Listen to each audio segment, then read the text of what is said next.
Agora, Elo, empreendedorismo na rede, com Douglas Martins, aqui na 316. Dicas de como superar os desafios de empreender em tempos de crise. Terça-feira, você sabe, é dia de estarmos aqui com o nosso amigo Douglas Martins. Bom dia, Douglas. Tudo bom, meu irmão? Tudo tranquilo? Bom dia, meu amigo Elber. Como é que você tá, rapaz? Graças a Deus. Muito, assim, tempo bom, Curitiba com céu azul, né? Então isso pra nós é motivo de grande alegria, né? Sim. A palavra de Deus manda se regozijar com o dia que o Senhor fez, e hoje então tá um dia fácil de se regozijar por aqui. Não é verdade? Tudo bom, meu amigo? Tudo bem, graças a Deus. Ô, Douglas, mas me diga uma coisa, meu irmão, assim, é impressão minha ou você está afinando, meu irmão? O que tá acontecendo? Rapaz, eu tô levando a sério esse negócio de cuidar da saúde, Elber. Eu perdi 10 quilos aí de dezembro pra cá, na verdade, de dezembro até junho, mais ou menos, e eu tenho procurado manter, cara. Eu tomei um susto com um colesterol muito fora do controle, né? E assim, fora mesmo, 360, né? E aí o médico falou, ó, 2 caminhos, você toma um remedinho, né, para controlar seu colesterol, ou então você vai começar a cuidar da sua alimentação e cuidar da sua saúde fazendo atividade física. Sim. E aí, obviamente, que eu respondi, cara, vou tomar o remédio, né? A primeira resposta foi, cara, show de bola, pode me dar a receita do remédio que eu vou continuar vivendo, né? Mas Deus foi bondoso porque o remédio não funcionou comigo. Cara, eu sentia muitas dores nas minhas pernas e o médico falou, cara, você tá dentro de um grupo daquelas pessoas que têm um efeito colateral, e o efeito colateral é dor muscular nas pernas. Cara, era tão pior a dor de manhã quando eu levantava do que fazer um pouquinho de esforço, né, na nutrição e na atividade física, que eu liguei pro médico e falei, cara, eu não consigo tomar isso aqui mais. Ele falou, então vou te dar a segunda alternativa, né? Eu falei, tá bom, não tem outro jeito, e ganhei de presente de aniversário em dezembro do ano passado, ganhei de presente de aniversário da minha filha uma consulta com a nutricionista, né? Ela falou, pai, aproveitando que é o seu aniversário, por que você não vai lá e tudo mais? E, cara, foi ótimo porque eu me dei muito bem com essa médica, né? Ela é bastante hábil na condução, ela foi entendendo a minha rotina, que é uma rotina louca de viajar o tempo todo, correr pra lá e pra cá, e ela foi me ajudando a construir uma disciplina alimentar, e paralelamente a isso veio, né, à medida que eu perdi um pouquinho de peso, me deu mais disposição para eu fazer atividade física, assim, uma coisa acabou somando com a outra, né, Elber? Sim. Cara, eu realmente estou me sentindo muito bem. Quando você apareceu na tela aqui, eu lembrei de minha avó. Minha avó, quando a gente chegava assim, que a gente tava meio magrinho na frente dela, ela falou, meu filho tá meio pescoçudinho, viu? Ela fala... a camisa denuncia. Rapaz, olha aí, tá vendo só? O pescocinho deu uma esticadinha, né? Tá igual aqueles modelos assim, que legal. Muito bom. Boa. E como é que tá aí, meu irmão? Como é que tá Curitiba? Tranquilo? Como é que tá de frio? Passou o frio ou continua nesse negócio aí? Rapaz, Curitiba tá uma maravilha. Agora, né, assim, bom, há controvérsias na mentalidade de diversas pessoas, né? Eu sempre fui aquele cara que gosto do céu azul e do clima, da temperatura ali nos 15 graus, né? Então, céu azul com sol e 15 graus, pra mim, é a temperatura do céu, sabe assim? O lugar ideal pra estar, não é tão quente que você fique suando e tal, e não é tão frio que você não possa usar uma camisa de manga curta, inclusive. Então, olhando para esse lado da moeda, eu diria para você que chegou a época do ano que você tem mais vezes céu azul em Curitiba, né? Daqui até o final do ano a gente vai ter mais vezes. Não são muitas, mas vai ter mais, né? E agora a temperatura já tá ficando maior do que a que eu gostaria, já tá passando dos 20, né? Eita. Hoje já tá aí 24 graus, cara, então assim, já é pro padrão de Curitiba já é quente. Já é quente, é verdade. Mas tem sido dias melhores do que 6 graus, 10, 8, 2, né? Sim, verdade. E chuva, né? Porque Curitiba tem essa questão. Aqui chove bastante, a gente está um pouco mais alto, né? Curitiba está acima de 900 metros, está perto da Serra do Mar, então você tem aí um conjunto geográfico, de geografia e relevo, que favorece Curitiba de ser isso, né? Ter um clima mais chuvoso e um clima mais frio, né? Então, quando chega essa época é motivo de grande alegria. Que legal, que bacana. Muito bem, Brasília aqui, rapaz, que como eu falei ainda há pouco, a chapa vai esquentar aqui, que hoje o máximo pode chegar a 31 e amanhã 33, né? Então, nossa, aqui, eu diria o seguinte, né? Vai esquentando aqui pra baixo, pra cima vai torrando. Vai torrando. Mas pra cima vai evaporando. Eu tava falando com um amigo lá de Belém, rapaz, o cara falou, mano, o negócio tá começando a ficar animado por aqui. 38 com sensação de 43, né? Ei, benção, né? E aquela umidade bacana. Maravilhosa. Deixar o cara só com calor, né? Eu tava vendo, teve o jogo da seleção lá agora, né? Eu tava vendo, aí o meu filho falou, caraca, pai, parece que a galera jogaram um balde d'água em cada um dos caras, meu. Nem começou o jogo, o cara já tá com banho tomado. Já tá com banho tomado, totalmente lavado, meu Deus do céu.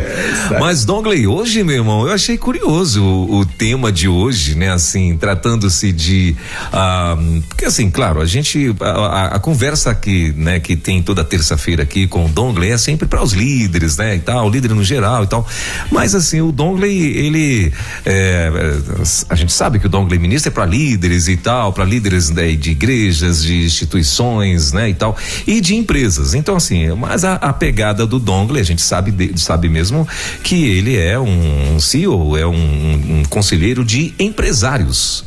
E aí, de repente, o título aqui me chamou bem a atenção, né? Diz assim: líderes exortam, mas em amor. E tem muita gente que não consegue ver um empresário assim, né? Com muito amor, não, né? Infelizmente, né? Mas e aí você até colocou aqui Josué 3, versículos de 1 a 13 e tal, que seria o versículo que você iria usar para estar aí fazendo, né, a explanação desse negócio. Mas é isso mesmo, né? Ainda tem, Douglas? Você acha que ainda tem uns empresários assim que conseguem exortar em amor? Claro, tratando-se de empresários, né? Outras instituições não, mas... Não, eu acho que em todas as organizações, né, Welber, a gente precisa ter essa visão clara. A exortação, ela é bíblica. A palavra de Deus nos ensina a exortar. Sim. Mas do mesmo jeito que ela nos ensina a exortar, ela nos ensina a fazer isso em amor. Há uma confusão de que amor possa ser eventualmente o contrário de leniência, de frouxidão.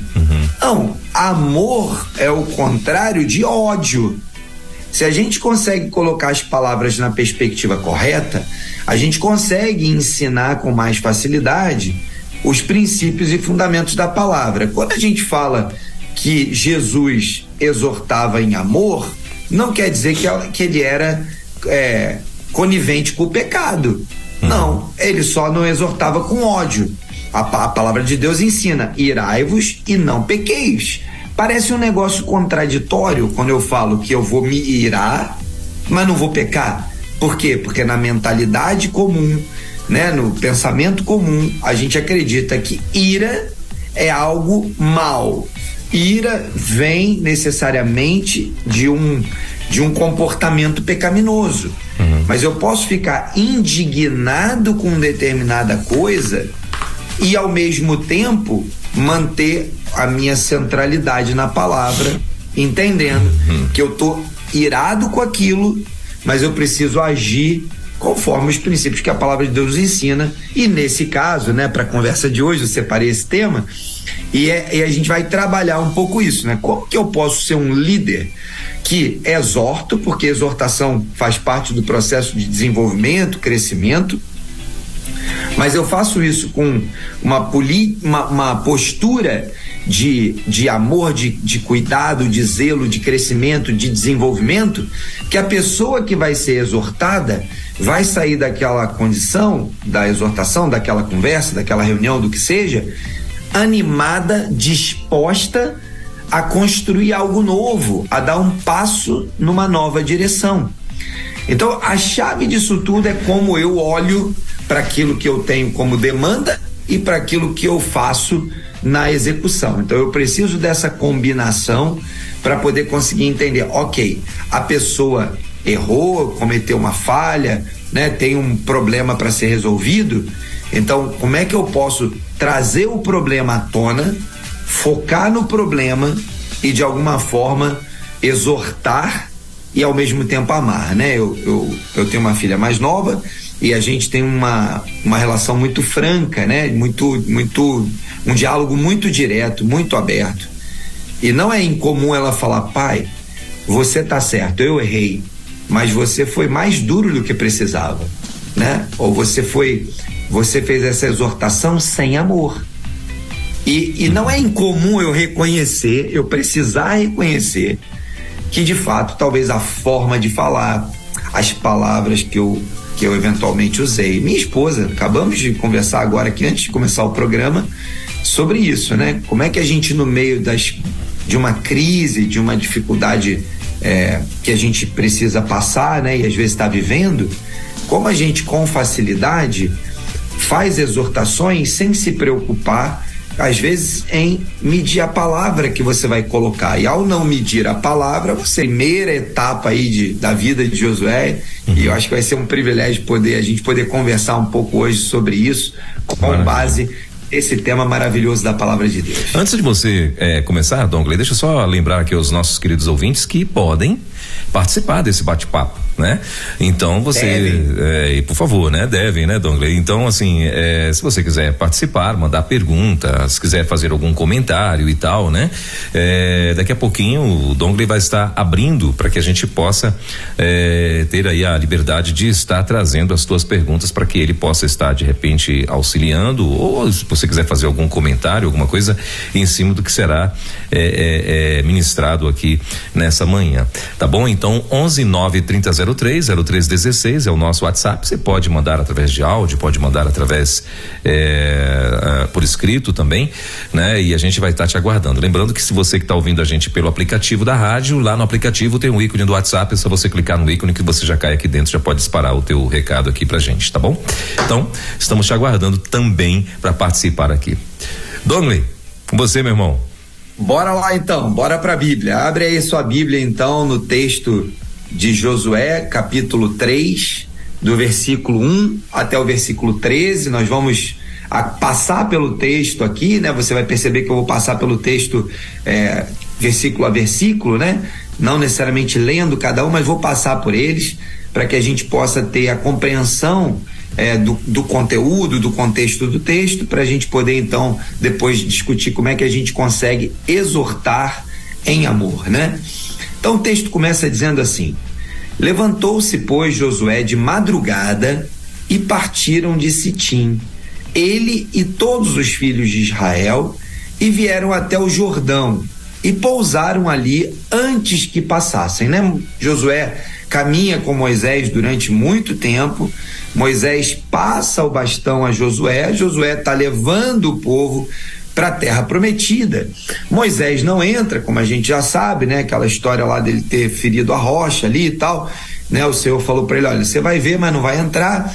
E aí Josué então agora reúne o povo, sai da onde eles estavam acampados bem cedinho e vai caminhando. Quando eles chegam às margens do Jordão, e vamos lembrar que aqui, né, a gente, talvez algumas pessoas que não têm essa mente mais ilustrativa, normalmente, quando lê a palavra, talvez não tenha a dimensão do esforço, né, da quantidade de gente envolvido nesse processo, né?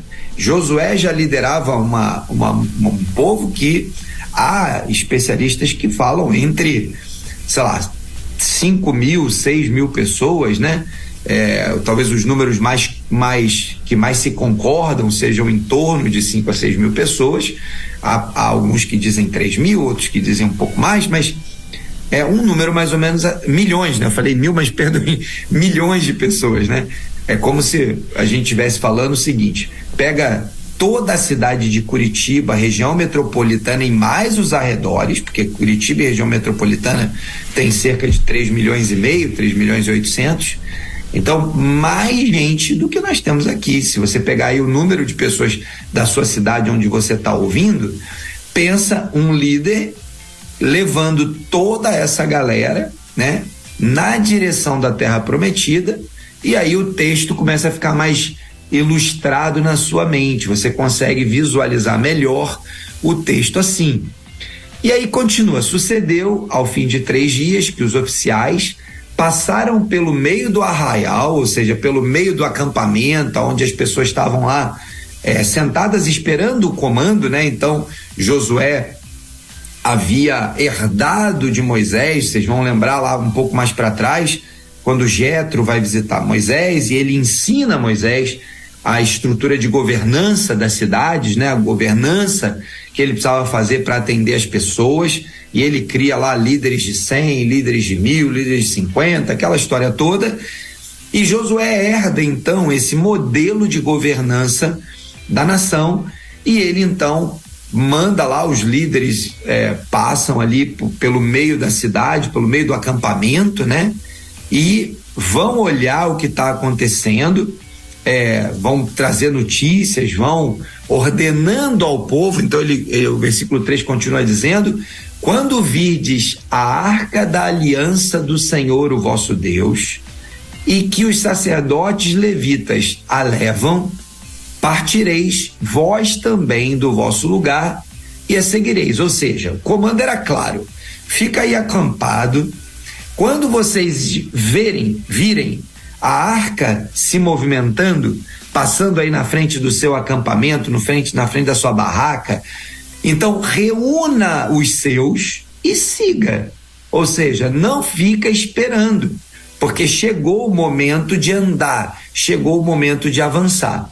Então os líderes ali passam por ali, os oficiais, né, passam por ali, explicam, dão a ordem, e eles continuam dizendo: haja contudo entre vós e ela uma distância de 2.000 côvados, uma medida da época, e não vos chegueis a ela. Ou seja, não toca nela, não fica perto dela, porque a arca do Senhor simbolizava a presença do Senhor. E ninguém em pecado pode chegar diante da presença do Senhor. Então, guarda uma distância regulamentar, porque a presença do Senhor está entre nós. E ele continua dizendo, né? Não entrem no caminho, né, da arca, porque vocês vão acabar sofrendo juízo sobre isso. Versículo 6 continua dizendo: Josué falou aos sacerdotes dizendo: levantai a arca da aliança e passai adiante do povo. Levantaram, pois, a arca da aliança e foram andando adiante do povo. Ou seja, há um comando para o povo, depois há um comando para os levitas, para os sacerdotes, que tomem posição, ergam a arca, passem adiante de todo mundo, as pessoas vão ver e vão começar então a andar e a avançar. Até aí há um comando claro, uma regra clara de como as coisas deveriam caminhar. E aí Josué diz no versículo 5, né? Eu pulei de propósito, mas vou voltar aqui agora. Disse Josué também ao povo: santificai-vos, porque amanhã o Senhor fará maravilhas no nosso meio. Então, o Senhor fala com Josué, há uma estratégia, há um comando, há uma informação clara, há uma ordem, há uma direção, mas há algo a ser cuidado com maior cuidado do que tudo. Duas coisas, então, são ditas com muita clareza para que uma delas o povo faça, ou seja, santificai-vos, e separem esse tempo, olhem com carinho, com cuidado, com zelo para o coração de vocês. Santificar significa separar, né? Ter uma separação de algo. Então agora é hora de vocês selecionarem a roupa, é hora de vocês cuidarem da alimentação, é hora de vocês se reunirem como família, é hora de vocês colocarem diante de Deus as preocupações, as celebrações, as alegrias, tristezas e dizerem: Senhor, nós estamos aqui prontos e preparados para que o Senhor continue essa etapa de operações no meio do nosso povo, para que a gente possa chegar na terra prometida que o Senhor entregou para os nossos antepassados como promessa.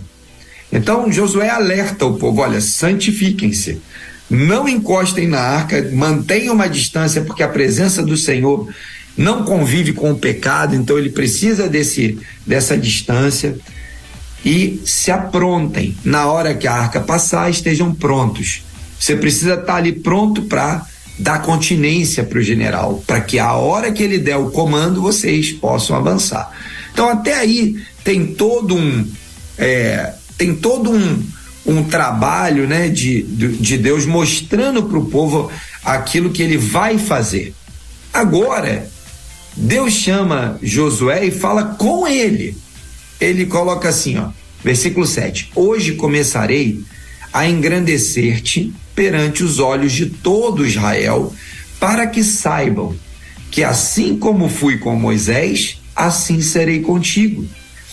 Josué, um pouco antes, tinha recebido a missão de Moisés de continuar conduzindo o povo, tinha sido treinado, aprendido e tudo mais, e agora Deus fala diretamente com Josué e diz: Josué, escuta o que eu vou te falar, prepare-te, é hora agora desse povo saber que eu estou contigo. E o Senhor então vai fazer maravilhas. E aí o versículo 8 continua dizendo: tu, pois, então uma ordem de Deus diretamente para Josué, ordenarás aos sacerdotes que levem a arca da aliança, dizendo: quando chegardes à beira das águas do Jordão, parareis aí.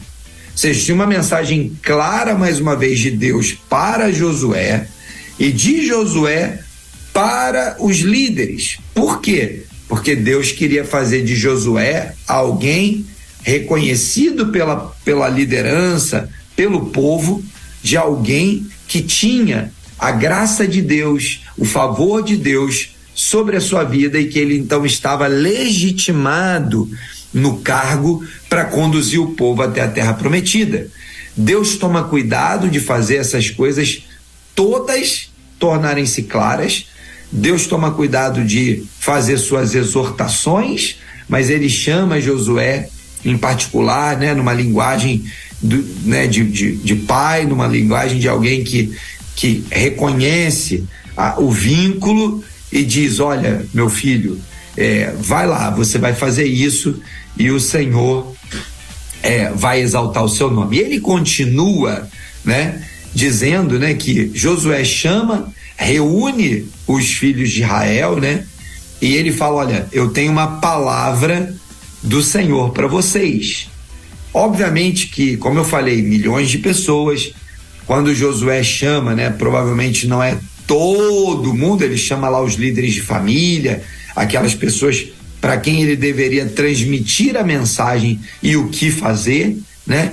E ele junta ali toda aquela liderança, aqueles chefes de família, chefes de tribo, e no versículo 10 ele disse mais Josué: nisto conhecereis que o Deus vivo está no meio de vós, e que certamente lançará de diante de vós os cananeus, os heteus, os heveus, os perizeus, os girgazeus, os amorreus, os jebuseus. Ou seja, Josué está dizendo para o povo o seguinte: galera, vamos lá, nós recebemos aqui uma orientação clara de Deus, vamos em frente, cumpram o que Deus está dizendo, obedeçam aquilo que ele instruiu, e ao fazer isso, vocês verão a glória de Deus se manifestando nesse lugar. Como?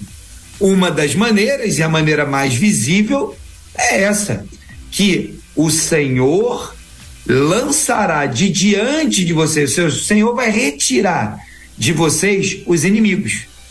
Várias nações poderosas que tinham capacidade bélica ou de luta maior do que a do povo de Israel. Mas eles tinham o Senhor dos Exércitos. E aí ele continua dizendo: eis que a arca da aliança do Senhor de toda a terra passa o Jordão diante de vós. Ou seja, quem vai na frente é a arca do Senhor. Tomai, pois, agora 12 homens das tribos de Israel, de cada tribo um homem. Então agora Josué está dando novas instruções ao líder das 12 tribos. E dizendo, né, as 12 tribos nesse momento são as famílias, os irmãos lá, né? Então ele começa dizendo: tomai, pois, agora os 12 homens de cada tribo, porque haverá de acontecer que assim que as plantas dos pés dos sacerdotes que levam a arca do Senhor, o Senhor de toda a terra, repousem nas águas do Jordão, se separarão as águas do Jordão, e as águas que vêm de cima pararão amontoadas.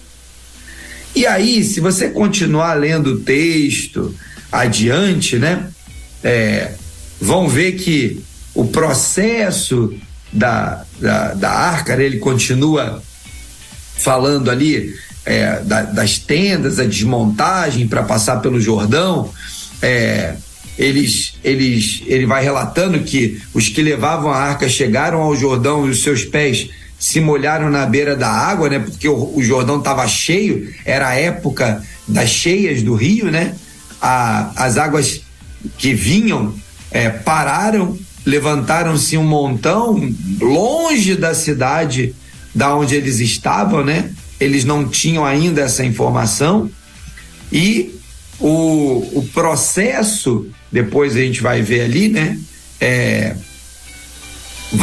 Eles vão entrando no Jordão e aquela água não baixa tão de primeira assim, não é igual o Mar Vermelho que se abre no meio, né?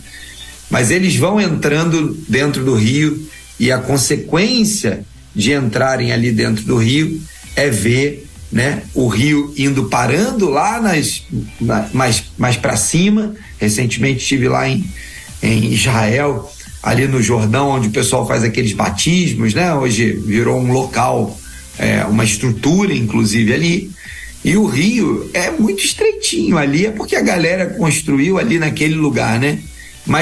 E a nascente está um pouco mais para cima.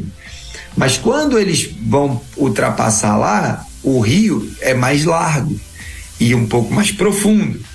Então, aquele povo está ali, os sacerdotes estão na frente, os representantes das tribos estão ali. A gente vai ver que na sequência, né, Josué passa, ele pega lá, né, no meio do Jordão, né, a história das pedras, cada um pega uma pedra para levantar um altar para o Senhor, né, em celebração, em memorial ao fato de que eles haviam passado pelo rio a pé seco, né? Eles pegam as pedras porque conseguiam alcançar as pedras no fundo do rio. De modo que há ali, então, uma conversa muito franca, né, entre aqueles que caminharam com Moisés, né? Eles são parte de uma história, né? Josué é empoderado por Deus ali no papel da liderança, mas Josué não se poupa da responsabilidade de dizer ao povo aquilo que está lá no versículo 5 que nós lemos, né? Santifiquem-se, pois amanhã o Senhor fará maravilhas entre vocês. A história de liderança de Josué é uma história incrível, cheia de significado, aprendizado. Josué aprende a liderar de forma prática, né? Quando ele vê Moisés o tempo todo, né? Ele se submete ali à liderança de Moisés, de forma empírica ele vai aprendendo. Por outro lado, ele também se coloca submisso a Deus e busca ouvir o que Deus quer fazer. Não apenas ele simplesmente executa, né? Ele poderia ter sido orgulhoso o suficiente para dizer: não, vamos em frente aqui e eu vou bater com o cajado aqui no Rio Jordão, o rio vai se abrir, porque ele tinha visto o que aconteceu com Moisés. Se eu estou recebendo a bênção de Moisés, se eu estou recebendo o empoderamento de Moisés para continuar e levar o povo e cumprir a jornada, então, cara, eu vou ter o mesmo poder. Ele podia ter sido arrogante, ele poderia ter sido um pouco mais altivo, no sentido de dizer, não, eu sou o cara, né? Tô aqui, agora sou eu. Mas Josué, ele se submete, se coloca numa posição submissa diante de Deus para ouvir o que Deus quer fazer. E por meio da liderança, conduziu o seu povo. A gente sabe, né, por conta da história bíblica, que o povo judeu não era exatamente um sinônimo de obediência a Deus. Várias e várias vezes, Deus precisou exortar o povo, levantando profetas, levando o povo para o cativeiro. A história do povo judeu é uma história de exortação atrás de exortação, né? Então, aquele povo sabia o que era passar por perseguição, mas o que ninguém podia era acusar Deus, e tampouco Josué, de não terem sido pacientes e amorosos com o povo. Vamos lembrar que um pouco antes o povo estava lá no Sinai, Moisés sobe para receber as tábuas e o povo faz um bezerro, né, para adorar, e assim vai. São centenas de episódios que a gente vai ver um povo que estava inclinado ao pecado e não à obediência. Ainda Deus os exorta em amor, em firmeza, ao ponto de permitir que o povo seja levado cativo, seja aprisionado por anos, seja escravo, mas ainda assim o Senhor providencia um novo profeta, o Senhor providencia um novo livramento, o Senhor providencia novas condições para que o povo olhe e fale, tá bom, Deus, já entendi. Foi assim com Josué, desde o seu chamado, quando foi solicitado a dar o relatório sobre a terra, quando ele foi com os espias, até sua chegada na terra, quando diz a conhecida frase, né, quando ele fala aquela conhecida frase, em amor escolham hoje a quem servirão, mas eu e a minha casa serviremos ao Senhor, né? Então, Josué nos dá esse exemplo de liderança, de um líder que lidera a sua equipe em amor, mas em firmeza, né? É aquele líder que consegue, de um lado, ver um povo que constantemente peca, constantemente erra, exorta, santificai-vos hoje. Por que Josué precisou fazer essa exortação? Santificai-vos hoje. É porque ontem não estava santificado, né? É porque o povo provavelmente continuava nas suas práticas, né? Um tanto de gente como esse, 5 milhões de pessoas, é óbvio que tinha pessoas que não tinham temor nenhum a Deus, do outro lado tinha pessoas super tementes a Deus, do outro lado tinha gente morna, que estava ali vendo o que estava acontecendo, mas estava inclinado às coisas do pecado. Então, Josué sabia dessa condição do povo e desse cenário todo, e ele vai lá e faz uma exortação. Ele não fala, você é pecador, está condenado, metade do povo sai daqui porque vocês não servem para nada. Não, Josué tem uma conversa séria, honesta, direta, não tem rodeio. A conversa é franca, reta e direta. Santifiquem-se hoje, porque amanhã o Senhor fará maravilhas, né? Então, nós podemos trabalhar na nossa liderança com pessoas que hoje não estão tão santificadas, hoje viveram uma experiência ruim, hoje estão passando por uma crise na sua vida, no seu casamento, na sua família, uma crise pessoal, se envolveram com algum problema, mas na medida que eu faço, né, que eu conduzo a minha liderança como Josué, exortando em amor, olha gente, vamos lá, eu sei que alguns não estão, eu poderia pegar essa frase simples, santifiquem-se hoje, porque amanhã o Senhor fará maravilhas, e escrever um texto só sobre isso. Talvez a conversa tenha sido, gente, senta aqui, olha, eu tenho observado que várias pessoas não tem separado tempo para orar, não tem jejuado, não tem desenvolvido disciplinas espirituais, não tem respeitado as pessoas, se envolveram com outras mulheres, estão cobiçando o recurso dos outros.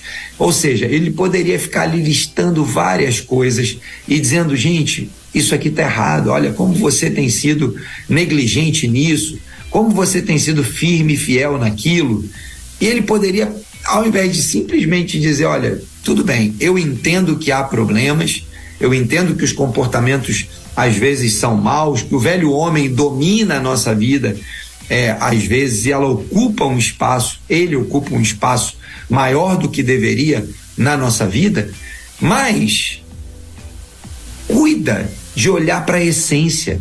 O Espírito Santo que habita em nós, naquela época, a presença de Deus sendo manifesta através dos profetas, através dos líderes, né? Manifestada de forma visível, teofanias para todo lado. Ou seja, nós precisamos olhar para a gente, para dentro de cada um de nós e dizer: infelizmente eu tenho uma inclinação ao pecado. Obviamente isso vai fazer com que eu cometa falhas e erros, e naturalmente eu preciso me reconciliar com Jesus, eu preciso me reconciliar com Cristo através de uma experiência de conversão para aqueles que ainda não viveram isso, e através de uma experiência de santificação para aqueles que já entenderam, já reconheceram que há um Deus e que há o Senhor e Salvador da nossa vida é Jesus Cristo. Por isso ele vai lá e fala: santifiquem-se hoje. Isso é quase como a mesma coisa, dizer: olha, larga tudo, para o que você está fazendo, esse pecado não cabe mais, essa decisão, esse comportamento não cabem mais, porque amanhã o Senhor quer fazer maravilhas e você vai perder essa oportunidade. Amanhã o Senhor quer derramar bênçãos e você vai perder essa oportunidade. Amanhã o Senhor vai nos fazer um novo milagre e você talvez perca a oportunidade de ver isso. Então Josué está exortando o povo, dando uma palavra de direção, de orientação, mas fazendo isso no melhor espírito de um bom líder, que é o espírito de alguém que ama pessoas, que quer ver pessoas sendo desenvolvidas, crescendo, não só no conhecimento, mas também no relacionamento com Deus. Quando a gente olha o texto dos evangelhos, né, e os discípulos, os escritores mencionam ali: olha, Jesus crescia em sabedoria, estatura e graça diante de Deus e dos homens. O desafio que nós temos como líderes é ajudar pessoas a crescerem em estatura, obediência, graça diante de Deus e diante dos homens. E não é incomum, e talvez mais necessário do que a gente às vezes imagina, às vezes a gente faz menos do que o necessário, é exortar alguém que está desviando 1 grau aqui, do caminho. O cara está saindo aqui do alvo, lá na frente é muita distância, é impossível se reconectar, né? Então, se você está entendendo que o seu papel como líder é simplesmente explodir com as pessoas, tratar com dureza, com aspereza, eu acho que a palavra de Deus, eu creio que a palavra de Deus está repleta de ensinamentos de que nós podemos sim e devemos sim exortar quanto às falhas, exortar quanto aos erros, chamar a uma nova comunhão, chamar a um processo de santidade, chamar as pessoas a um processo de intimidade com Deus. Mas nós podemos fazer isso usando palavras de encorajamento, palavras de amor, que fazem com que as pessoas se acheguem a um lugar de crescimento, onde o novo homem, a nova pessoa, aquela nova criatura possa crescer e aí transformar toda a realidade. A gente vai poder ver as bênçãos que o Senhor quer fazer na nossa vida, assim como o povo que passa pelo Jordão a pé seco e atravessa para entrar na Terra Prometida. E se você continuar lendo a história de Josué, vai ver que o povo chega até aquele lugar depois de anos, né, no deserto, na escravidão. O Senhor leva eles até esse lugar e nesse lugar acontecem muitas coisas, né? Não é o foco da nossa conversa de hoje, mas o fato é que quando nós levamos pessoas a compreenderem aquilo que o Senhor quer fazer, ou aquelas verdades que precisam ser aplicadas, ou aqueles comportamentos equivocados que cometemos na nossa vida, quando fazemos isso no amor de Cristo, o processo de transformação tende a ser muito mais, primeiro, rápido, segundo, duradouro e terceiro, de alto impacto. Então, eu quero te desafiar como líder, né, a pensar, a refletir sobre esse tema, exercendo o seu papel de liderança com firmeza, mas em amor. Exercendo o seu papel de liderança, não negligenciando a responsabilidade de corrigir rumos e de acertar caminhos, mas fazendo isso em amor. No seu papel de líder, acertando o rumo, direcionando a empresa, direcionando sua organização para aquilo que o Senhor mandou, mas trazendo as pessoas juntos, porque elas foram engajadas por causa da sua forma de tomar decisões, exercer algum tipo de correção, mas sempre em amor. É isso, Elber. Esse era o nosso, né, o compartilhar aí de hoje, né? A gente tem muitas facetas para esse tema no ambiente da liderança, nas organizações, né? Há pessoas que tomaram, né, a posição de quando alguém falha, manda embora, eu não quero nem saber, né? Quando alguém não cumpre um compromisso, manda embora, eu não quero saber, não faz parte da minha liderança mais, vira as costas. Mas a palavra de Deus está repleta de orientações, ensinamentos para que a gente tente resgatar. Existe uma diferença, obviamente, há pessoas que não desejam ser resgatadas, o comportamento delas continua apontando para o fato de que elas não têm absolutamente nenhum interesse. E eu não quero ser mais poliana do que apoliana e dizer que isso não existe. Claro que existe, é mais comum do que a gente imagina, e talvez a gente vá, nesses casos, colher algumas vitórias sobre pessoas que a gente ainda assim tentou resolver, e de outro lado, a gente vai ter que abrir mão de algumas pessoas que não querem participar nesse projeto com a gente, seja em qualquer que seja a organização, né, participando desse modelo de liderança, porque elas têm algum desvio de comportamento, porque elas têm outros planos, porque elas têm outras intenções, outras prioridades. E aí, quando essas coisas acontecem, o melhor a fazer é enviar essa pessoa ao mercado, né, enviar ela para outro grupo, mas aquele grupo não vai fazer bem para ela e nem ela para o grupo. Então, sem ser, né, mais otimista do que os maiores otimistas, mas ao mesmo tempo crendo que o Senhor quer operar na vida de pessoas, nós podemos e devemos pelo menos tentar. Quando você perceber que mesmo tentando essa pessoa não tem interesse em avançar, em crescer e se desenvolver, aí é a hora de agradecer, né, aquele tempo de convivência e dizer, ok, então você vai servir em outra área, ou então você vai procurar um emprego em outra empresa, ou então você vai empreender o seu negócio e fazer desse jeito, mas aqui nós conduziremos dessa forma, né? Ou seja, exorta em amor e a consequência é acertar os rumos. E assim a gente consegue levar adiante a nossa liderança. Maravilha. Agora 10h54 em Brasília. E então, como a gente falou, né, estamos aqui liberando para perguntas. Você, através do 11-930-03-0316, pode mandar a tua também. E Dongley, já chegou aqui uma primeira perguntinha que diz assim: como posso identificar se minha liderança é firme? Boa. Então, primeiro a gente precisa definir a diferença entre firmeza e grosseria, né?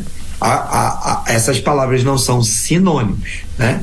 O contrário de firmeza é frouxidão e não grosseria, né? Então, a gente precisa dizer o seguinte: como é que eu sei se eu sou firme?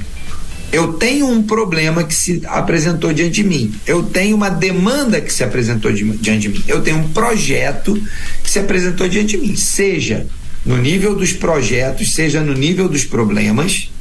Como é que eu sei se eu sou um líder firme? Se eu dou andamento e solução a cada uma dessas coisas.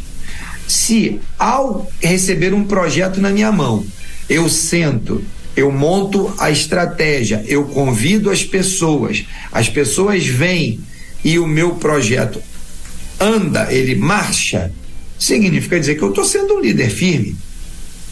Agora, se ao receber uma demanda, seja ela qual for, eu procrastino, eu fico enrolando, a pessoa que eu dei uma tarefa está me enrolando, visivelmente eu não faço nada, então eu não sou um líder firme. O líder firme é aquele que controla o seu projeto, a execução dele, que acompanha, que tem bons indicadores, que mede se aquilo que ele está fazendo e as pessoas que estão envolvidas são comprometidas com aquela causa tanto quanto ele. Então, líder firme não é o líder grosseiro, bronco, aquele que xinga, que grita, que faz voz alta, bate na mesa. Não é essa a ideia que representa melhor, ou não é essa imagem que representa melhor um líder firme na sua liderança. E o firme, então, ganha a favor dele a possibilidade, naturalmente, né, de poder dizer com clareza aquilo que ele espera daquelas agendas ou daquelas atividades que foram propostas, né? Um líder firme é aquele que diz com clareza para o seu time o que ele espera de cada um. Um líder firme é aquele que combina com o seu time os mecanismos de medição. Um líder firme é aquele que, além de combinar com o seu time os mecanismos de medição, acompanha o processo de medição e corrige o rumo de cada uma dessas tarefas. Então, se nós tirarmos do nosso paradigma a ideia de que firmeza tem a ver com grosseria, nós já vamos ganhar absurdamente, né? Porque a gente talvez comece a compreender essa ideia de firmeza de uma maneira mais pragmática, mais ligada à execução do que ligada ao comportamento. Muito bem, então vamos lá, tem uma segunda perguntinha aqui, Dongley, que diz assim: qual dessas características não posso considerar como firmeza? Aí você até falou aí, né? Então, no caso, a grosseria, a frouxidão, bonzinho, amor e sinceridade. Então, as características que a gente vai encontrar naturalmente, né, nesse nosso, digamos assim, nesse nosso desenho vamos dizer assim, de firmeza, elas vão estar ligadas mais, como eu falei, ao tema da execução. Certamente que grosseria não é, frouxidão, e aí eu acho que pode ser, de fato, são características contrárias, de fato, grosseria, de fato, frouxidão, estão lá naqueles extremos, né? O bonzinho pode estar na categoria do frouxo, né? O bonzinho pode estar ali. O que é ser bonzinho? Bonzinho é eu dou tudo que alguém me pede. Bonzinho é alguém que no final das contas sabe que tem que fazer alguma coisa e não faz, né? Tá sendo procrastinador. O bonzinho, porque bonzinho até acabou de passar aqui um versículo pela minha mente, né? Quando o grupo lá, né, se depara diante de Jesus, e Jesus contando lá a história, né, relatando ali a conversa, a pessoa fala assim: bom mestre, que farei para herdar a vida eterna? Ele falou: mas por que você me chama de bom? Só tem um cara que é bom, né? Então ele já dá assim um certo tom, dizendo claramente qual é a ideia de bom. Cara, bom é Deus, que foi capaz de entregar-se a si mesmo até a morte de cruz.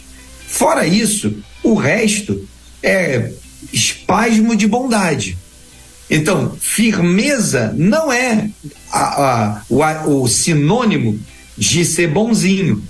Firmeza também não é sinônimo só de amor. Agora, amor pode ser demonstrado a partir de um ato de firmeza. eu posso demonstrar amor pelo meu time quando eu sou firme com eles ao exigir que todo mundo melhore, progrida, cresça, né? E se desenvolva, porque eles vão conseguir entregar melhor as suas entregas. Então, logo, ao ser firme, exigindo um compromisso de entrega, eu posso estar fazendo total demonstração de amor. Eu posso estar fazendo uma demonstração de bondade ao mandar alguém embora da minha empresa, porque essa pessoa não se afunila, não se alinha, não se coaduna com as coisas que nós combinamos que deveria ser feito. Eu posso estar sendo extremamente bondoso com essa pessoa, mesmo mandando ela embora. Por quê? Porque se ela ficar ali, ela vai continuar praticando esses mesmos comportamentos. Agora, quando eu chamo essa pessoa e falo, olha, esse comportamento são inadequados e por causa disso eu vou precisar te mandar embora, porque eu já te dei essa oportunidade, já conversamos sobre isso e você não aceitou as minhas orientações, ao contrário, continua fazendo determinadas coisas. Então, eu posso ser firme na execução daquilo para o qual eu fui chamado a liderar, exercendo bondade, exercendo amor, exercendo serenidade e aí gerando transformação na vida de alguém. Então, Welber, eu creio que nós precisamos ter clareza sobre a ideia e o conceito, assim como o contrário de perdão não é injustiça, né? Você pode perdoar alguém e ainda assim ter que levar essa pessoa na justiça para que ela pague pelos erros que cometeu. Você não invalida o perdão liberado sobre alguém mesmo levando essa pessoa na justiça. Por quê? Porque o ato que ela cometeu precisa de julgamento, consequências. Então imagine alguém que matou, agora porque ela foi perdoada, então ela está livre, solta. Não, uma coisa não tem nada a ver com a outra. O contrário de perdão é falta de perdão. O contrário de injustiça é justiça.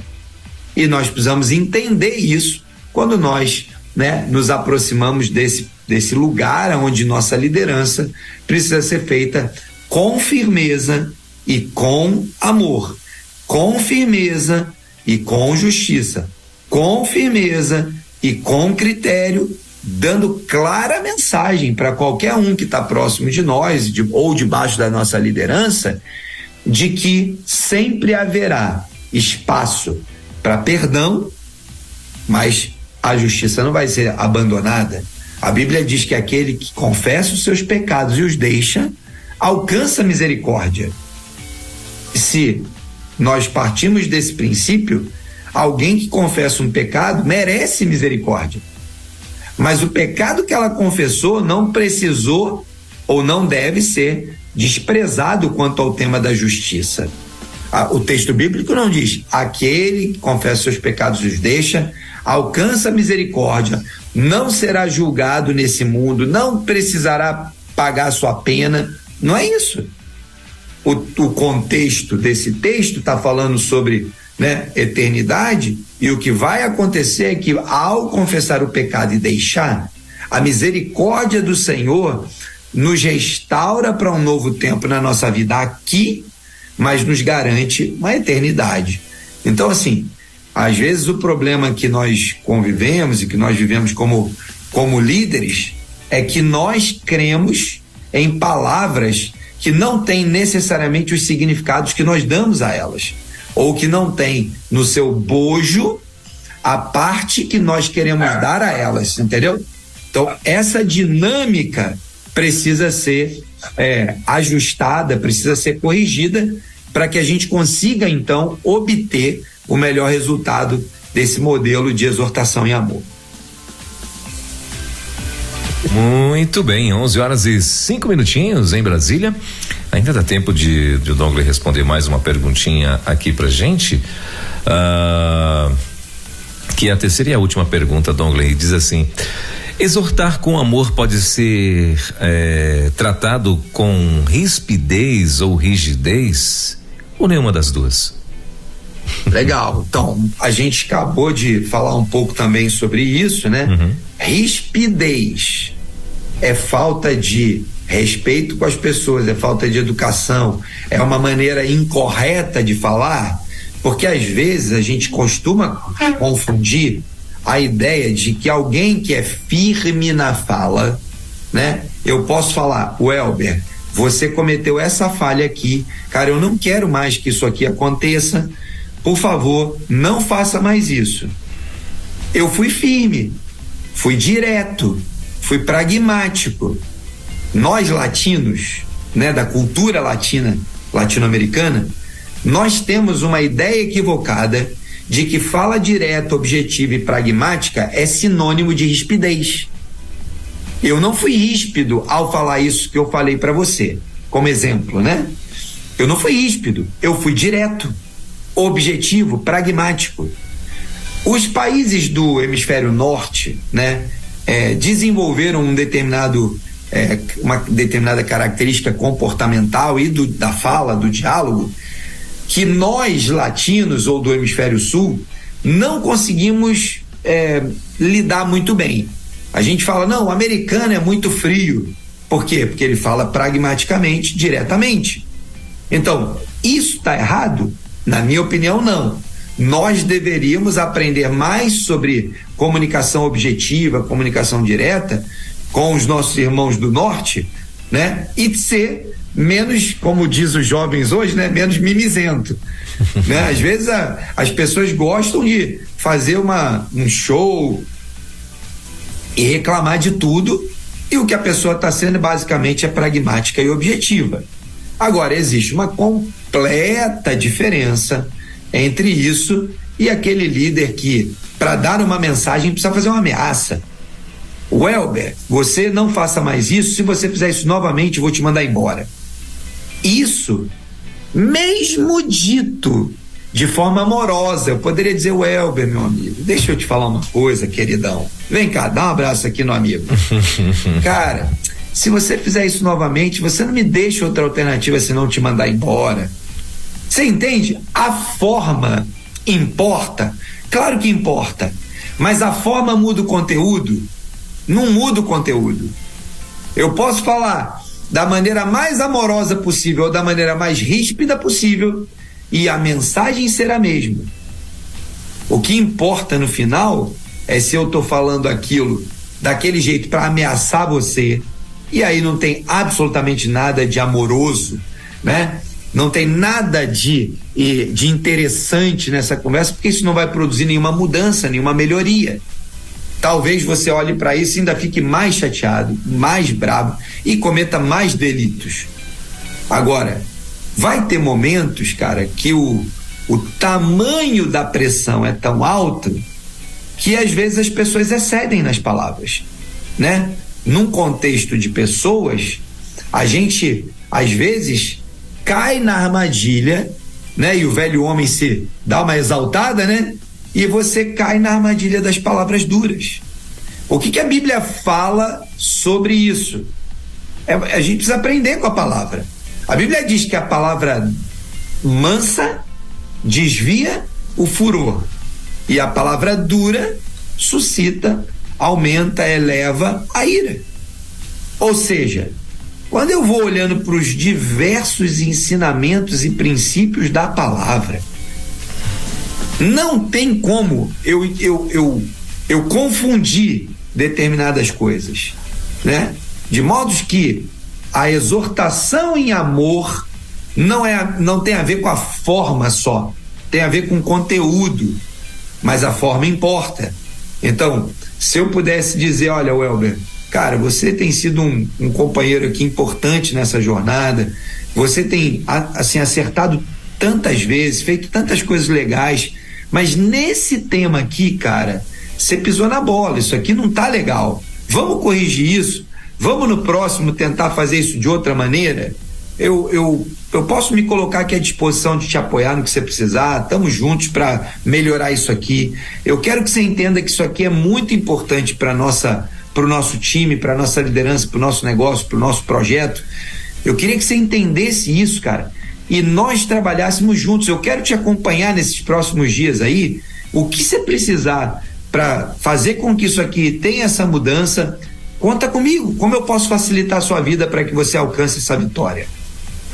Então, eu posso comunicar a exortação. Você vai sair dessa conversa sabendo que você tem que melhorar alguma coisa, mudar alguma coisa e talvez até apontado claramente o que e como mudar. Mas você precisa sair dessa conversa entendendo que há um desejo de que a mudança aconteça genuíno. Que não é só para inglês ver, para você depois ali na frente eu te mandar embora e você não poder dizer, Douglas, você não me avisou nada, né? Não tem a ver com isso.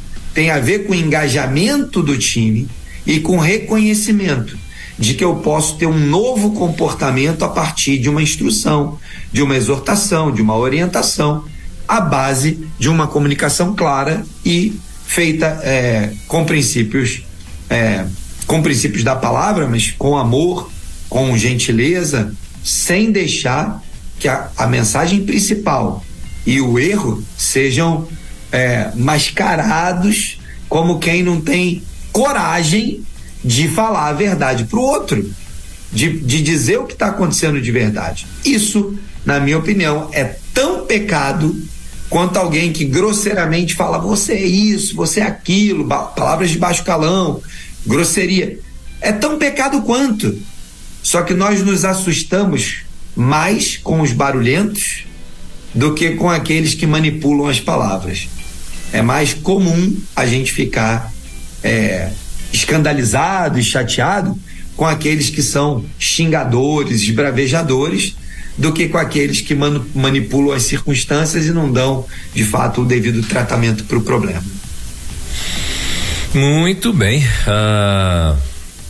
Agora são 11h13 em Brasília, 11h13 na nossa capital, e estamos aqui com o nosso querido Douglas Martins, né? Como toda terça-feira a gente está aqui com o Movimento Elo Empreendedorismo conectado aqui na rede, e hoje o Douglas falando um pouco, né? Sobre líderes exortam mais em amor.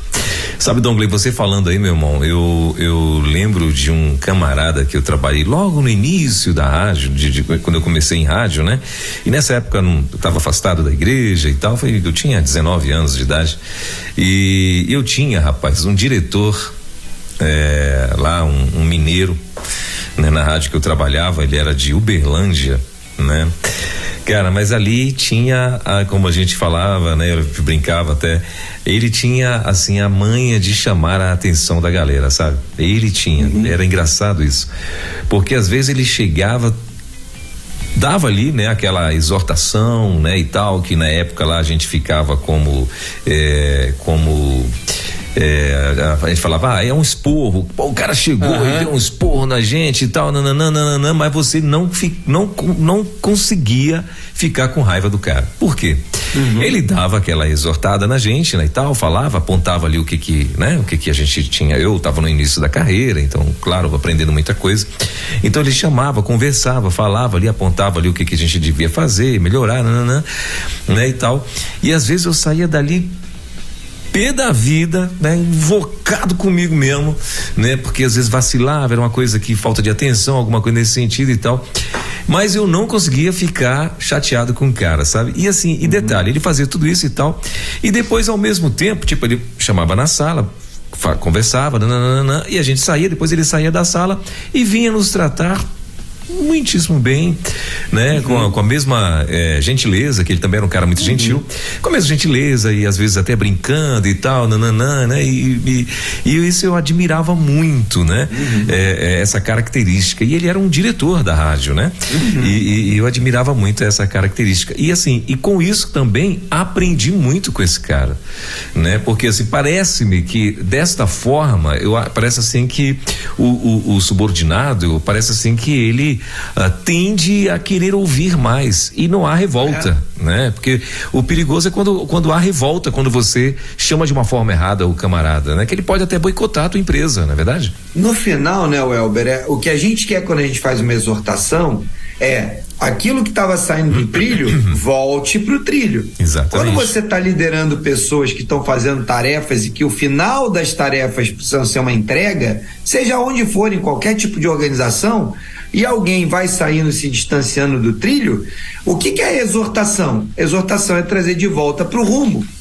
Então, se eu faço uma exortação e eu não continuo acompanhando essas pessoas, pode ser que a minha exortação surta um efeito pior. E como eu não acompanho, eu não sei o que está acontecendo.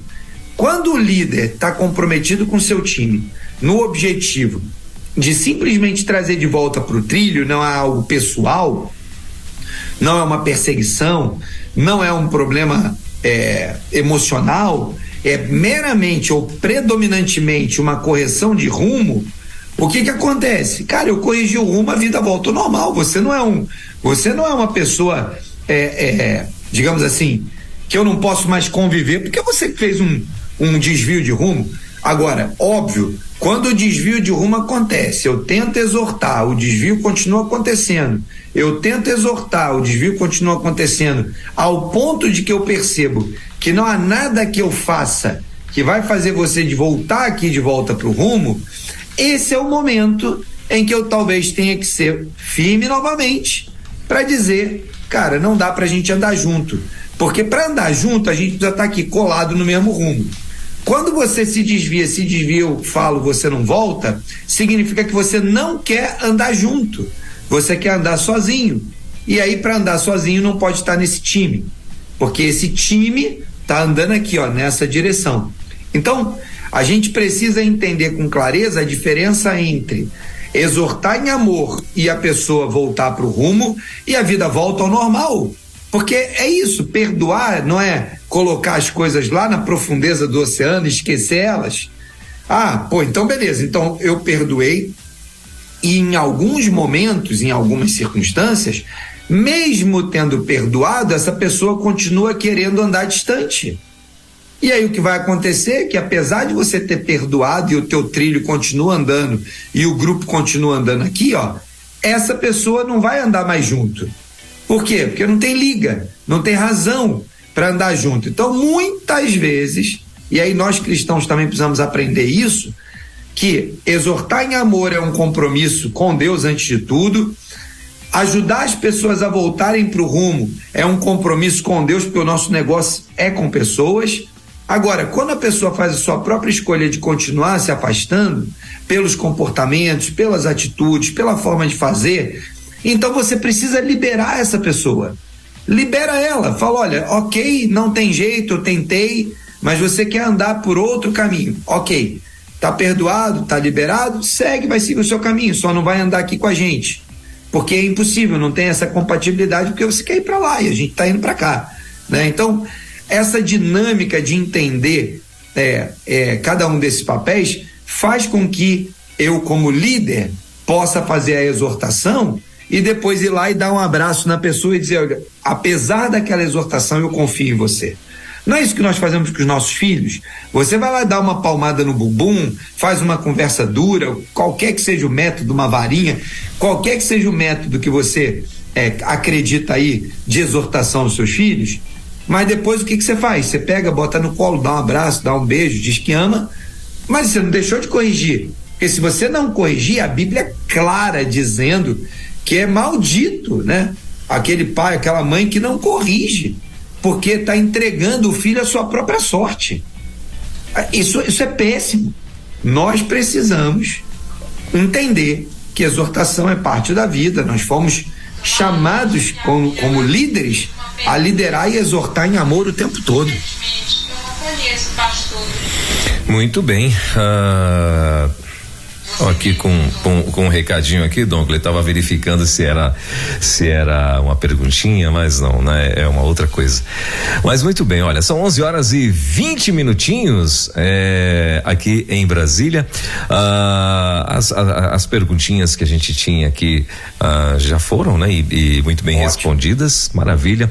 Ô Dongley, eu só me resta então a agradecer, né? Por esse tempo aqui, mais uma vez, obrigado aí pela tua participação, obrigado por mais uma vez estar aqui em nome de toda a audiência da rede, né? E de toda a equipe, a gente agradece muito a você, mas assim, claro, terça-feira que vem, permitindo Deus, a gente vai estar de volta. Você já tem aí o tema da próxima terça, não? Sim, vamos continuar nesse assunto dos líderes, né?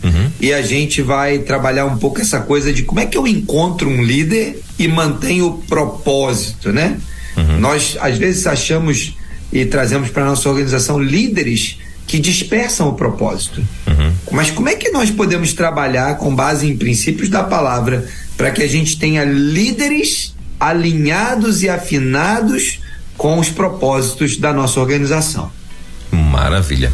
Então, próxima semana, encontro marcado com mais um Movimento Elo Empreendedorismo conectado aqui na rede com Dongley Martins. Bom demais.